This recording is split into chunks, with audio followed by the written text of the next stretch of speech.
लाल किताब ऐसा कहा जाता है कि 1939 से 1952 तक 5 किताबें आई थी और वो अरबी में, फ़ारसी में, उर्दू में मिक्स लैंग्वेजेज़ में लिखी हुई थी, पोएट्री के फॉर्म में लिखी हुई थी। लाल किताब के अरमान, लाल किताब के फरमान, सुनहरी लाल किताब, लाल किताब के लघु लाल किताब, ल लघु लाल किताब पार्ट 2 ऐसे करके 5 किताबें आई थी और इन सब का कवर लाल था, तो इसलिए लाल किताब। तो जो बातें आप सुनते हो ना रावण ने अपने खून से लिख दी, ठीक है, मेघनाद ने अपने खून से लिखी है लाल किताब, तंत्र की किताब है, नहीं ऐसा कुछ नहीं है। आम जनता में लाल किताब प्रसिद्ध होने का एक ही कारण था और वो कारण था इसके मजेदार उपाय। इतने अनोखे और इतने अतरंगी उपाय हैं, जब आप सुनोगे तो आप भी एक बार को कहोगे क्या हो रहा है ये? बुद्ध का उपाय है नाक के बीच में पियर्सिंग कराओ, इधर नहीं इधर उधर बीच में पियर्सिंग कराओ, 100 दिन तक रखो फिर उसको जल प्रवाहित करो। मंगल का उपाय है कि घर में नीम का पेड़ लगा लो, नीम के पेड़ में 43 चांदी के चौकोर गाड़ दो आप कॉइन्स, तांबे का सिक्का पहनो, तांबे का कड़ा पहनो, ये मटका या ये बांसुरी जमीन में गाड़ आओ, ठीक है? तो इस तरह के ये जो उपाय हैं जिनको आप जो लोकल लैंग्वेज होती है उसमें टोटके बोलते हो, ठीक है? ये जो टोटके हैं ये लाल किताब से ही निकले सारे के सारे, ठीक है? और इसी वजह से ये फेमस हो गया, ये बहुत फेमस हो गया। ज्योतिष में जो उपाय थे वो थे कि आपको ये यज्ञ करवाना पड़ेगा, ये पूजा करानी पड़ेगी, पितृदोष हो गया है तो उसके लिए होम होगा। सस्ता नहीं है, महँगा पैसा खर्चा होता है उसमें। रत्न पहनो, सोने में पहनो, गोल्ड में पहनो। आप उसको सोचिए कि आप तो चलो अच्छे फैमिली से हो आप सब लोग, पर उसके बारे में सोचिए जो घर में आपके काम आता है। उससे कोई कह दे पुखराज पहनो 50,000 का, ठीक है? तो नहीं पहन सकता ना। दैट इज़ व्हाई उन उस कल्चर में, उस एक पॉपुलेशन के अंदर लाल किताब प्रसिद्ध हो गई। बहुत तोड़ा-मरोड़ा गया इसको, ठीक है?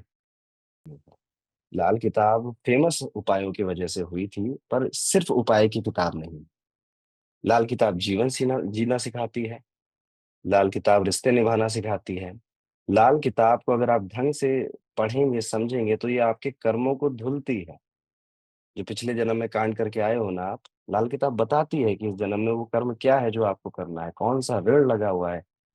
ज्योतिष कैसे डिफरेंट है लाल किताब से? ज्योतिष ज़्यादा टेक्निकल है।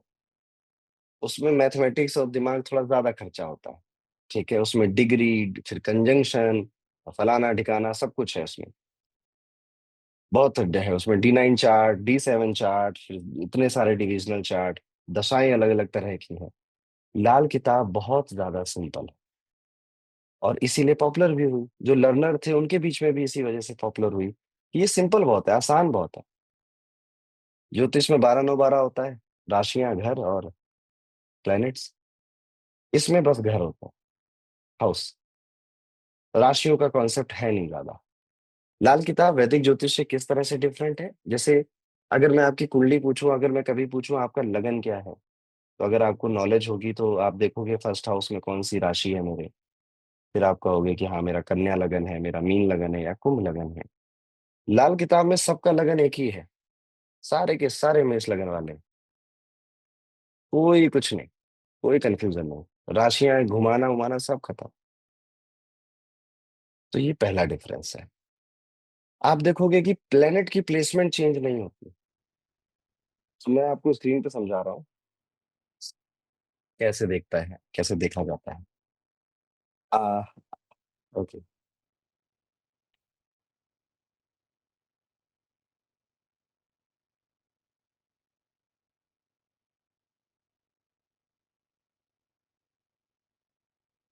मान लेते हैं कुंडली है हमारे सामने, ये रतन टाटा जी की कुंडली है, ये उनकी लगन कुंडली। तो जब हम वैदिक ज्योतिष की बात करते हैं तो हम शब्द यूज़ करते हैं लगन कुंडली, ठीक? यहाँ पर आपको दिख रहा होगा कुछ-कुछ प्लैनेट्स, कुछ-कुछ हाउ ये जो डब्बे हैं, इनको नॉर्मल भाषा में हाउस बोला जाता है, घर बोला जाता है। लाल किताब में इसी चीज़ को खाना बोला जाता है, खाना संख्या, बात एक ही है। तो आप चाहे हाउस बोलो, चाहे खाना बोलो, बात बराबर है। तो क्या होगा अगर मुझे रतन टाटा जी की लाल किताब कुंडली बनानी हो,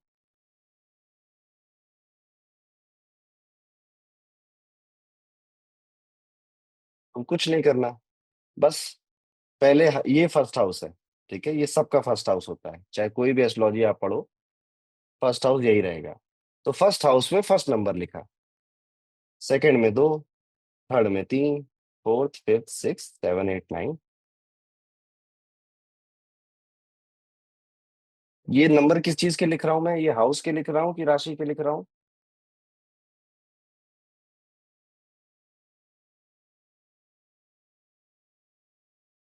ये राशि का नंबर है, ठीक है। बट कोई डिफरेंस है क्या अगर मैं कहूँ फर्स्ट राशि या फर्स्ट हाउस? कोई फर्क पड़ेगा क्या? नहीं, ठीक है। तो कई एप्स में आप देखोगे ये भी नहीं लिखते, क्योंकि वो ये सोचते हैं कि आपको पहले से ही पता होगा, तो उनकी भी बात गलत नहीं है। बट अभी कुछ क्लासेस में हम इनको लिखेंगे। अभी अगर मुझे लगन कुंडली से लाल किताब कुंडली बनानी है किसी की, तो कुछ नहीं करना, जो प्लेनेट जिस हाउस में थे वहीं बैठा देने हैं।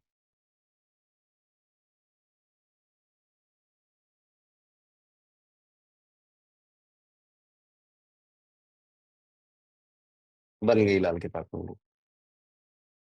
बस एक ही डिफरेंस आपको नजर आएगा कि यहाँ पर 5 लिखा था, यहाँ पे 9 लिखा है। राशियां, राशियां हैं, ये नंबर राशियों के नंबर हैं। इस वजह से लाल किताब में क्योंकि राशियों को बहुत इंपॉर्टेंस नहीं दी जाती, नहीं दी गई, ठीक है, इसलिए ये नंबर यहाँ पर है।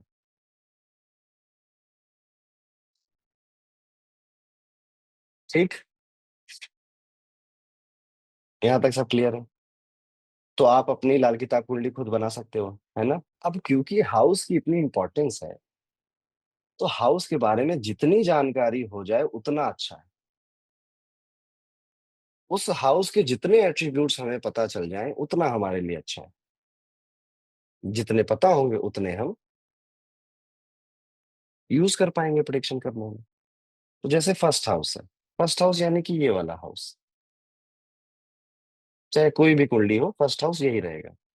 First house is the most important house of your horoscope.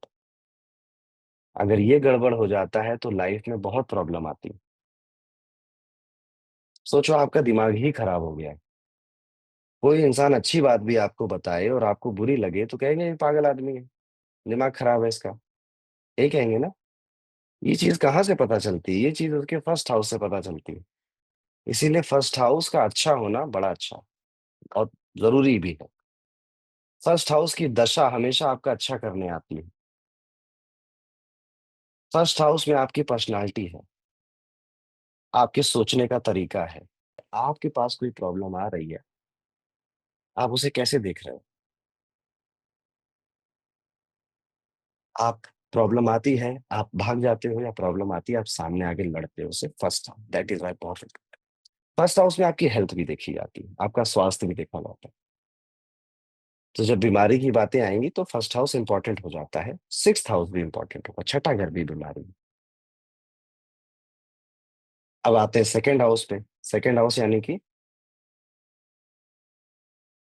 ये वाला हाउस। सेकंड हाउस है आपके मेहनत से जो आपने पैसा कमाया।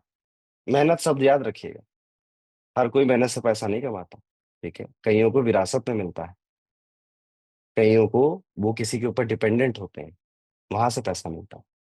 आपने अपने संचित कर्म से जो पैसा कमाया बचाया वो सेकंड हाउस।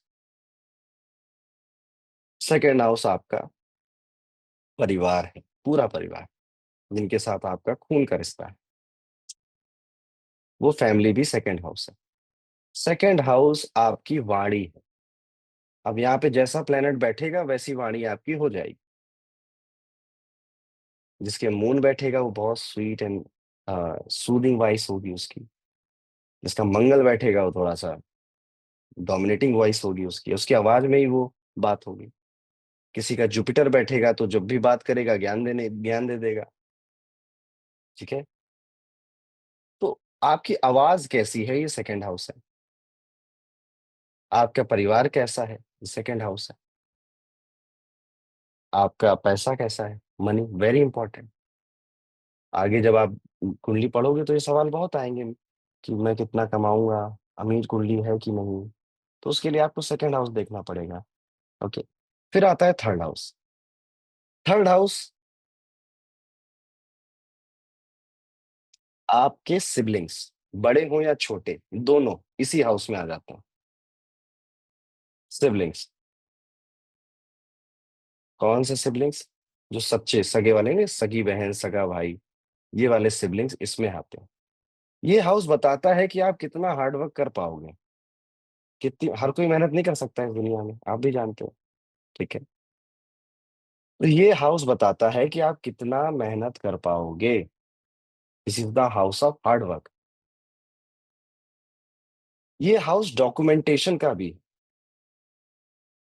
कागज, सिग्नेचर करना, कागजी कार्रवाई, ये सारी चीजें थर्ड हाउस में आती हैं।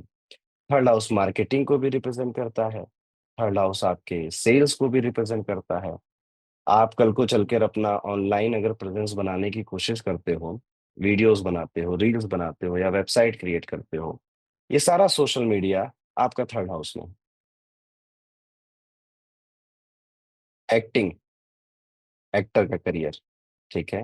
कोई पूछे ना कि मैं एक्टर बन सकता हूँ या नहीं बन सकता हूँ, थर्ड हाउस है।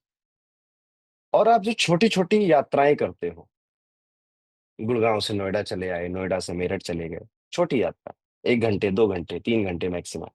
ठीक है। फ्लाइट लेकर दिल्ली से मुंबई चले गए, 2 घंटे लगे। ठीक है। ये जो छोटी छोटी यात्राएं हैं, ये थर्ड हाउस में है। अभी यहाँ पर अगर कोई प्यारा प्लेनेट जैसे चंद्रमा बैठे, अब हाउस यहाँ पे जंग चल रही है, इस हाउस में हार्ड वर्क, पराक्रम, पौरुष, ऐसे बड़े बड़े शब्द हैं इसमें। प्यारा सा प्लेनेट बैठेगा तो इंसान ज्यादा मेहनत नहीं करेगा, कहेगा बढ़िया, महीने के 50 लाख, हजार, 1 लाख आ रहे हैं, ठीक है, सुकून चाहिए। यहाँ पर हमें चाहिए होते हैं ऐसे उग्र प्लेनेट। उग्र प्लेनेट देखिए, 2 तरह के प्लेनेट होते हैं, आप चाहो तो लिखिए। 2 कैटेगरी में होते हैं। एक होते हैं प्यारे प्लेनेट, जिनको हम इंग्लिश में बेनिफिक बोलते हैं, जो चाहते ही हैं कि आपका भला। ठीक है। मतलब ये उनकी पहली इंटेंशन है। बाद में आपके साथ रह रहकर उनकी इंटेंशन बदल जाए तो बात अलग है। ठीक है। और उनकी पहली इंटेंशन यही है कि वो आपका भला करना चाहते हैं। कौन है? चंद्रमा, बुध, जुपिटर, वीनस। ये 4 प्लेनेट आते हैं, इनको हम प्यारे प्लेनेट कहते हैं या फिर बेनिफिक प्लेनेट बोलते हैं। और फिर दूसरी कैटेगरी आती है, जिनको हम उग्र प्लेनेट बोलते हैं या फिर मेलेफिक प्लेनेट बोलते हैं, जिनके पास देने के लिए हाथ में कोड़े ही हैं। आप उनसे मांगो कि कुछ दे दो तो 2 कोड़े आपको बजा देंगे आपके ऊपर। ठीक है, क्योंकि उनके पास देने के लिए दुख है, दर्द है या कष्ट है। राहु केतु, शनि, मंगल, सूर्य। सूर्य थोड़ा और मेलेफिक बोला जाता है कि ये जब बुरा करने पे आता है ना, तो थोड़ा ज्यादा बुरा करता है, इसलिए इसको कई बार निर्दयी बोला जाता है, क्रूअल। फिर आता है फोर्थ हाउस। फोर्थ हाउस में सबसे ज्यादा खर्चा होता है। यहीं पे सारी प्रॉपर्टी है। आपके पास अगर पूछा जाए सबसे महंगी चीज क्या है, तो आप प्रॉपर्टी ही बोलोगे। सबसे ज्यादा खर्चा यही होता है। गाड़ी, व्हीकल, और जितने दुनिया भर के सुख के साधन हैं, लग्जरी है, कंफर्ट है, सब फोर्थ हाउस में। आपके परिवार का इन्वायरमेंट फोर्थ हाउस है, कि परिवार का एनवायरनमेंट कैसा रहता है, पीसफुल रहता है कि कलेशी रहता है, तो देखा भैया, फोर्थ हाउस देखना पड़ेगा। शनि आया तो गुड चांस की कलेश हो रहा है। चंद्रमा आया तो बहुत अच्छा, सूदिंग रहेगा, प्यारा रहेगा। ठीक है। आपकी mummy, your mother, biological mother, आपकी फोर्थ हाउस से देखी जाती है।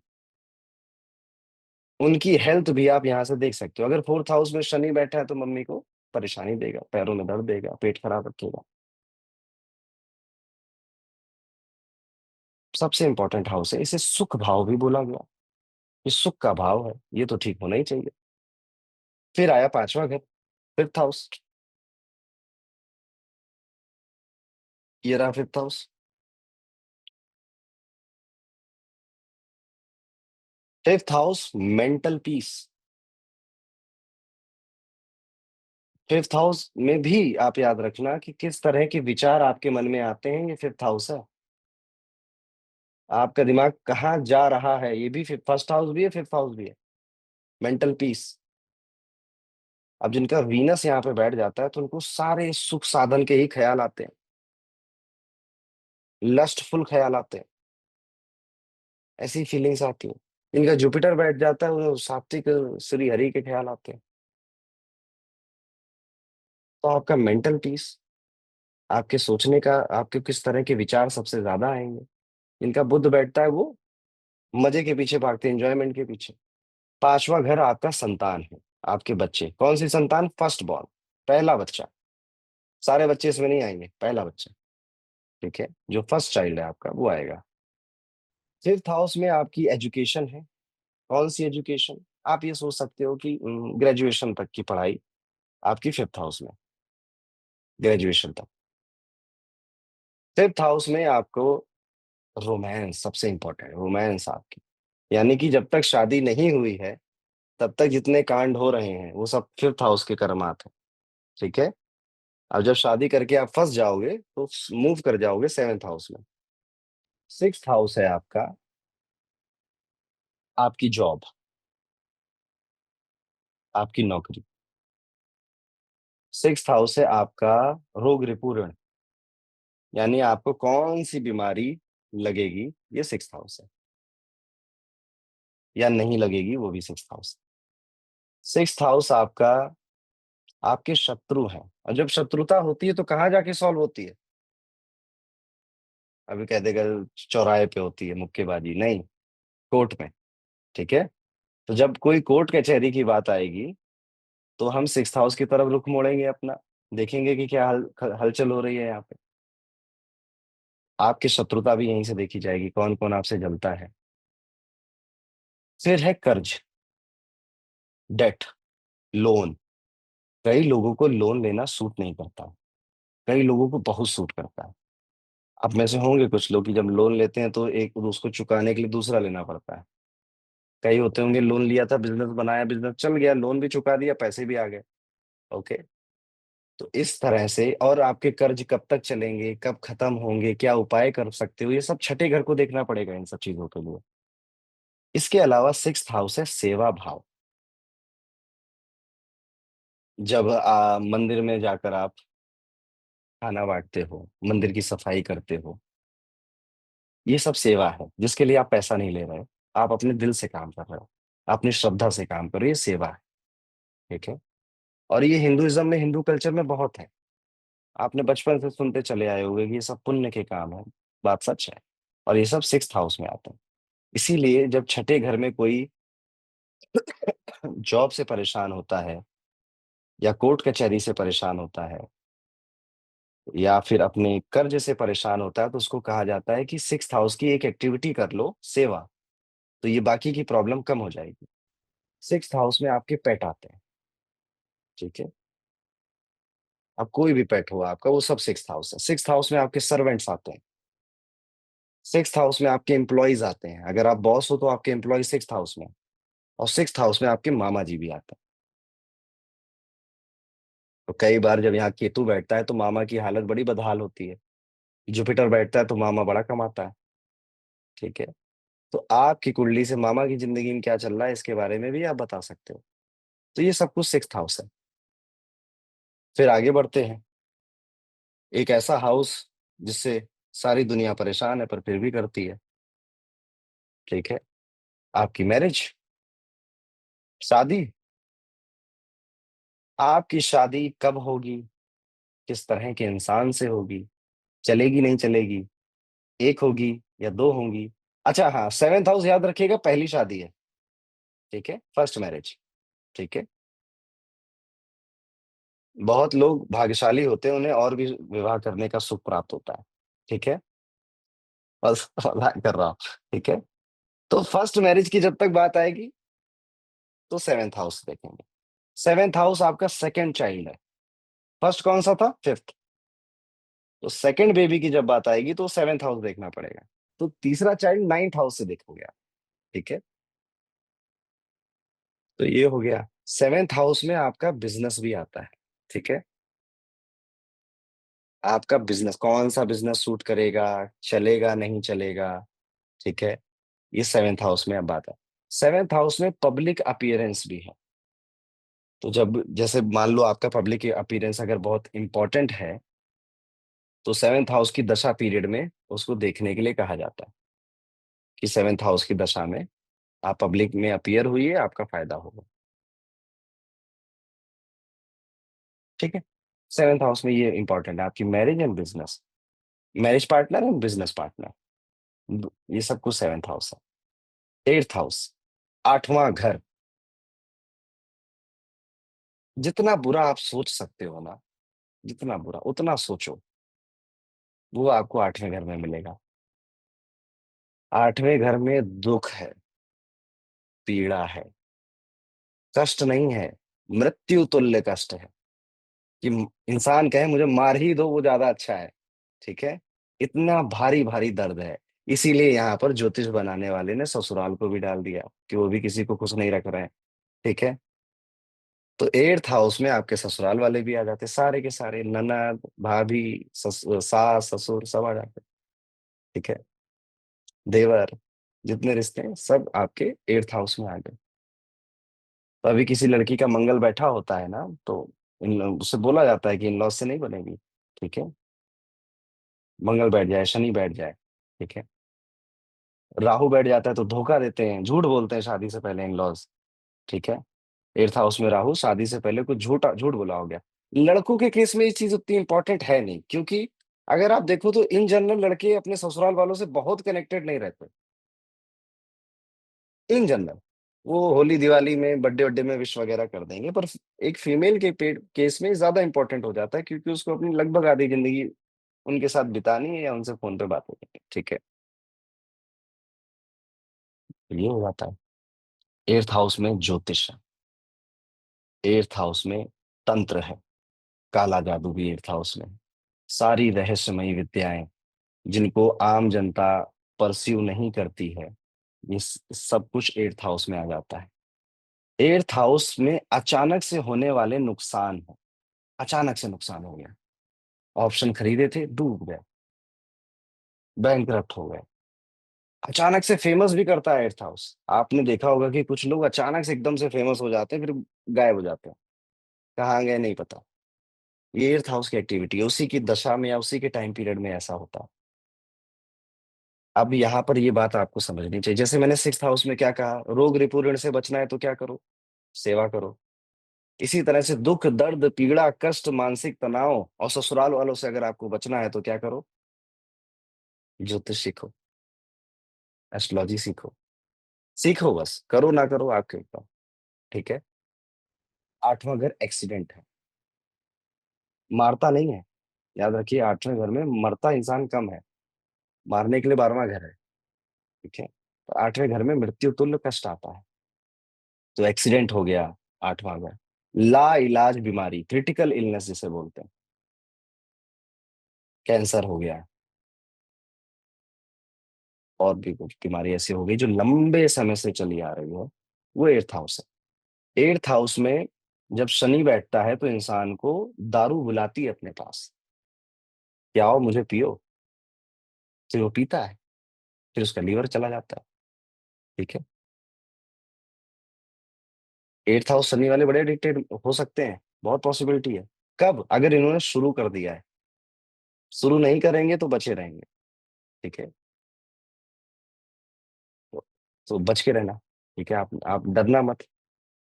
8वें घर में शनि बैठे राहु बैठे, ये आप प्रोन हो कि आपको कोई लाइलाज बीमारी हो जाएगी जो नशे से जुड़ी हुई होगी। याद रखिएगा, 8वें घर की शनि में ये भी बोला जाता है कि लंबी उम्र मिलेगी, और 8वें घर की शनि में ये भी बोला जाता है कि लाइलाज बीमारी मिलेगी। तो समझ रहे हो क्या हो रहा है? ये बीमार रहेगा और लंबा जिएगा। यही तो है मृत्यु तुल्य कष्ट। ये 8वां घर है। 9th हाउस में आते हैं। 9th हाउस बहुत पॉजिटिव हाउस है और इसको पॉजिटिव होना भी चाहिए। ठीक है? नहीं तो हम बनाएंगे इसको पॉजिटिव, क्योंकि यहाँ पर आपका भाग्य है, आपका लक है। ये है 9th हाउस आपका।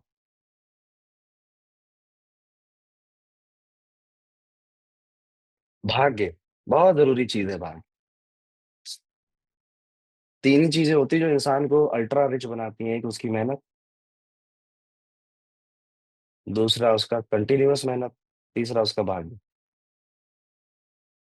क्योंकि इन दोनों में तो कोई भी आपको कॉपी कर सकता है, कोई भी आपसे ज़्यादा मेहनत कर सकता है, पर भाग्य आप लिखवा के लाते हैं।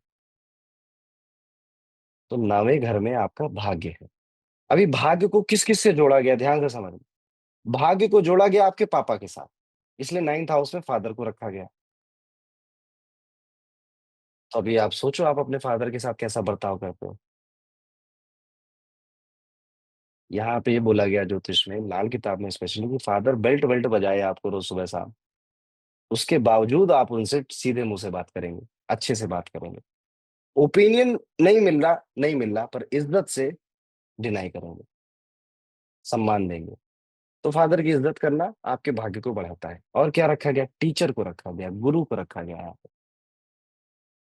क्या आप अपने टीचरों का, गुरुओं का सम्मान करेंगे? भले उसने आपको एबीसीडी सिखाई हो बचपन में, 2 का पहाड़ा सिखाया हो। अगर वो कभी आपका टीचर था, आपको कुछ सिखाया तो आपको इज़्ज़त करनी पड़ेगी। इसीलिए आप देखोगे हिंदुइज़्म में गुरु परंपरा बहुत प्रोमिनेंट है, ठीक है? बचपन से लेके जवानी तक आप गुरु, टीचर, गुरुर् ब्रह्मा, गुरुर्विष्णु सुनते चले आते हो, ठीक है? ये जितने भी कल्चर में रूटेड बातें हैं ना, सब ज्योतिष से जुड़ी हुई हैं। जैसे 8th हाउस में मैंने एक चीज़ बताना मैं भूल गया, 8th हाउस में चैरिटी भी होती है। कि आपके पास ऊपर वाले ने धन दिया तो आप चैरिटी करेंगे। तो या ज्योतिष सीखो चाहे चैरिटी करो, सेम रिजल्ट है। तो आपसे दान करने के लिए आपको बढ़ावा दिया जा रहा है। यही तो हमारे कल्चर में भी हमको सिखाया जाता है कि दान करो, खाना खिलाओ, कपड़े दो, किसी की पढ़ाई करा दो। 8th हाउस में एक चीज़ और बताना मैं भूल गया। काफ़ी रहस्यमयी हाउस है ना, कुछ-कुछ रह जाता है इसमें। 8th हाउस में लॉटरी आती है। हर वो पैसा जिसे कमाने में आपने मेहनत नहीं करी, खून-पसीना एक नहीं किया, वो 8th हाउस में। इसीलिए जो ज़मीन-जायदाद बाप-दादा से मिल जाती है, वो भी 8th हाउस में आती है, इनहेरिटेंस, ठीक है? अनअर्न्ड मनी, यस, जिस पैसे को कमाने में आपने मेहनत नहीं करी। गिफ्ट्स भी इसमें आते हैं, ठीक है? कइयों को अच्छे-अच्छे गिफ्ट मिलते हैं। आपको जिस तरह के गिफ्ट मिल रहे हैं, वो आपका स्टेटस क्या है, वो डिसाइड करते हैं।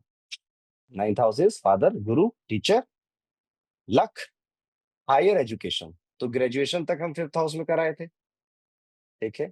उसके बाद की पढ़ाई 9th हाउस है। 9th हाउस लंबी दूरी की यात्राएँ, जल की या समुद्र यात्राएँ। 7 समुंदर पार, 9th हाउस। मुझे अमेरिका जाना है, 9th हाउस। मुझे पढ़ने के लिए जर्मनी जाना है, 9th हाउस। 9th हाउस लंबी दूरी की यात्राएँ, ठीक है? 9th हाउस आपकी दूसरी शादी, सेकंड मैरिज।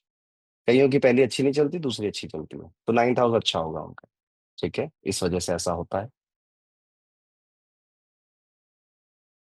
9th हाउस में आपके brother and sister in laws आते हैं, brother and sister in laws.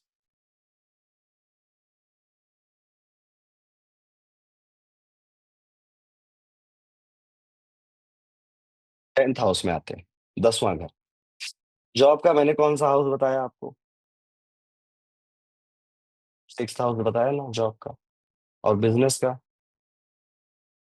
7th house, है ना? तो जॉब और बिज़नेस तो चले गए, बचा ही क्या? या तो इंसान जॉब करेगा या बिज़नेस करेगा। तो 10th हाउस में आपका ओवरऑल करियर रखा गया है। आपके काम करने का तरीका रखा गया है। जैसे आप कई लोगों को देखोगे ऑफ़िस में वो आते हैं, क्यूबिकल में बैठ के अपना काम करते हैं, 6 बजता चले जाते हैं। कई आते हैं, सबसे बातें करते हैं, ठीक है? ये तरीका है लोगों का। कई लोग ऑफ़िस में ही एक अपनी अलग फैमिली बना लेते हैं। कई लोग बहुत हार्ड वर्किंग होते हैं, कई कामचोर होते हैं, ठीक है?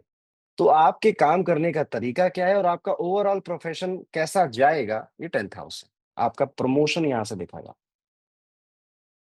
आपको कब प्रमोशन मिलेगा, वो 10th हाउस बताएगा। 10th हाउस में आपके कर्म हैं, जिन कर्मों को कर कर आप अपना स्टेटस बढ़ा रहे हो, इसलिए स्टेटस या फिर आपकी हैसियत अ, आपका 10th हाउस है। 11th हाउस गेन्स का है, प्रॉफिट का है, सैलरी का है, अचीवमेंट का है। यहाँ तक सब अच्छा-अच्छा लग रहा है ना? Gains, achievement, profit. 11th house है आपके डिज़ायर, इच्छाएँ। इसलिए इसको बुरा हाउस बोला गया सिर्फ़ इस एक वजह से, क्योंकि आज हम जिन वजहों से परेशान हैं, वो कहीं न कहीं हमारे डिज़ायर थे जो पूरे नहीं हो पाए। डिज़ायर था एक अच्छी मैरिज हो जाए, अमीर घर में, नहीं हुई, 11th हाउस। यहाँ पर आपके वो बदमाश जो दोस्त हैं ना, वो भी यहीं पर हैं, ठीक है? आपकी फ्रेंडशिप, फ्रेंड सर्कल, आपके रिश्तेदार, जिनसे आप कभी बात नहीं करते, ठीक है? वो भी सब यहीं पे रखे गए। 11th हाउस में नेटवर्किंग है बेसिकली। कई लोगों का जैसे 7th लॉर्ड 11th में जाकर बैठ जाए, तो बिज़नेस के घर का मालिक 11वें घर में चला गया। नेटवर्किंग में तो बिज़नेस चलेगा नेटवर्किंग से। Networking now is very important for you. फिर आता है 12th हाउस, 12वाँ घर। अच्छा 11th हाउस में जो आपके पापा के सिबलिंग है ना, चाचा, बुआ, ये सब 11th हाउस में आते हैं, ठीक है? अभी आते हैं 12th हाउस में। 12th हाउस 12वाँ घर, 12वाँ घर है विदेश का, मृत्यु का, मोक्ष का, खर्चों का, एक्सपेंडिचर, खूब सारे खर्चे 12वें घर और इन्वेस्टमेंट का भी है। आप जो इन्वेस्टमेंट करते हो ना, आपकी अच्छी जाएगी, बुरी जाएगी, 12वाँ घर। आप जेल जाओगे, हॉस्पिटल जाओगे, 12वाँ घर